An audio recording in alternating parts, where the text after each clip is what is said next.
পারলে মন থেকে ভালোবাসা আনলে থাক না। একটা মানুষকে এভাবে মেরে ফেলানোর তো আর কোনো মানে হয় না, তাই না? মানুষ যখন একটা মানুষকে ভালোবাসে তার সবটুকু জুড়ে শুধু ভালোবাসার মানুষটা থাকে, আর সেইখানে যখন সে আঘাত পায় আর সেই আঘাতটা যখন করে তার প্রিয় মানুষ, তখন এই কষ্টটা সহ্য করা যায় না। দরকার কি একটা মানুষকে কষ্ট দেওয়ার, তার কাছে একটা বদদোয়ার মানুষ হওয়ার? সারাটা জীবন হাতটা যদি ধরে রাখতে পারেন তাইলেই ধরেন। মাঝপথে যদি ছেড়ে চলে যাওয়ার ইচ্ছাই থাকে তাহলে আর প্লিজ শুধু শুধু একটা জীবন নষ্ট করবেন না। আপনার এই টাইম পাস হয়তো কারো সুন্দর জীবনটাকে শেষ করে ফেলবে। আর কেউই না অন্যকে ঠকিয়ে না ভালো থাকতে পারে নাই।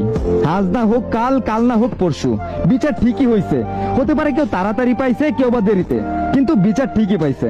একটা মানুষকে ঠকানোর শাস্তি সে অবশ্যই পাবে, সেটা আজ হোক বা কাল। একটা মানুষকে ঠকানোর আগে প্লিজ একটাবার নিজের দিকে তাকাবেন। এই সেম জিনিসটাই যদি আপনার সাথে হয়, সহ্য করতে পারবেন তো? আর যদি পারেন সহ্য করতে, তাহলে নিঃসংকোচে অন্যকে ধোকা দেন। আর যদি মনে হয় না আমি পারবো না এই কষ্ট সহ্য করতে, তাহলে প্লিজ অন্য একটা মানুষকেও এভাবে কষ্ট দিবেন না। দিন শেষে আপনি যখন এই কষ্টটা পাবেন, তখন নিজেকে সব থেকে দোষী মানুষ মনে হবে।